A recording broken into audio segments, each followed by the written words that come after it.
Hi, ഇന്ന് നമുക്ക് പഴം വാട്ടിയത് ഉണ്ടാക്കാം. പഴം വാട്ടിയത് ഉണ്ടാക്കാൻ ആവശ്യമായ സാധനങ്ങൾ: നെയ്യ്, തേങ്ങ ചിരവിയത്, ഏലക്കാപ്പൊടി, അണ്ടിപ്പരിപ്പ്, പഴം നല്ല പഴുത്ത നേന്ത്രപ്പഴം ചെറുതായി മുറിച്ചത്, ഏകദേശം ഈ ഒരു വലുപ്പത്തിൽ മുറിച്ചെടുത്തത്. ഇനി നമുക്കിതെങ്ങനെ ഉണ്ടാക്കാമെന്ന് നോക്കാം.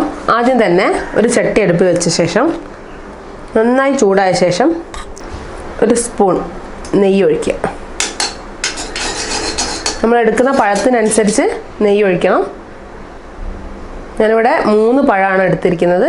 അതിന് ഒരു സ്പൂൺ നിറച്ചും നെയ്യ് ഇട്ടിട്ടുണ്ട്. വീണ്ടും നമുക്ക് ആവശ്യമുണ്ടെങ്കിൽ അതിൻ്റെ കൂടെ നമുക്ക് ചേർക്കാവുന്നതാണ്. അതിന് ശേഷം നമുക്ക് അണ്ടിപ്പരിപ്പിടാം.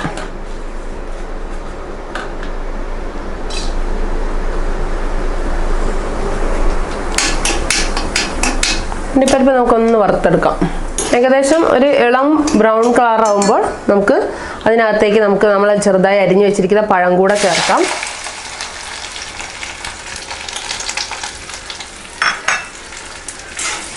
പഴം ഒരു 2-3 മിനിറ്റ് നമുക്ക് ഇതുപോലെ ഒന്ന് ചൂടാക്കിയെടുക്കാം. ഒരുപാട് തീ വേണ്ട, ഒരു മീഡിയം ഫ്ലെയിമിലിട്ട ശേഷം നമുക്കിതൊന്ന്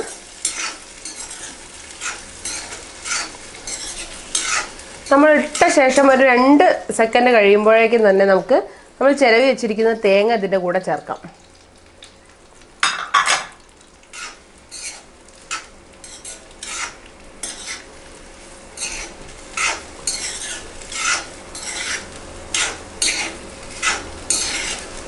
പഴം ഉടഞ്ഞു പോവാതെ നോക്കണം. നമുക്കിതൊന്ന് അമർത്തി വെച്ച് ഇതൊന്ന് അടച്ചു വെച്ച് വേവിച്ചെടുക്കാം. ഒരു 3-4 മിനിറ്റ് വെന്തിട്ടുണ്ട്. ഇനി അതിനകത്തേക്ക് നമുക്ക് പൊടിച്ചു വെച്ചിരിക്കുന്ന ഏലക്കാപ്പൊടി ചേർക്കാം.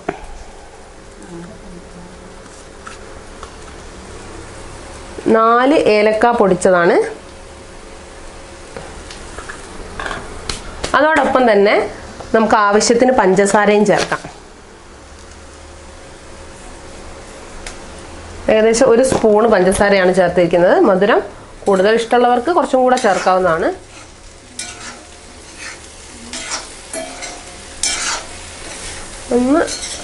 നന്നായി ഒന്ന് ഇളക്കിയ ശേഷം നമുക്കിത് വാങ്ങി വയ്ക്കാം.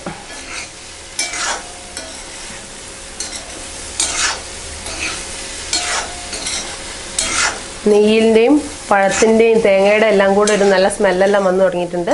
ഇനി നമുക്കിത് ഗ്യാസ് ഓഫ് ചെയ്യാം. പഴം വാട്ടിയത് റെഡിയായി. കുട്ടികൾക്കെല്ലാം നല്ല ആരോഗ്യപ്രദമായ ഒരു ഫുഡാണ്. വൈകുന്നേരത്തെ ചായക്കെല്ലാം ബെസ്റ്റ് ആയിട്ടുള്ളൊരു ഫുഡാണ്. എല്ലാവരും ട്രൈ ചെയ്യണം.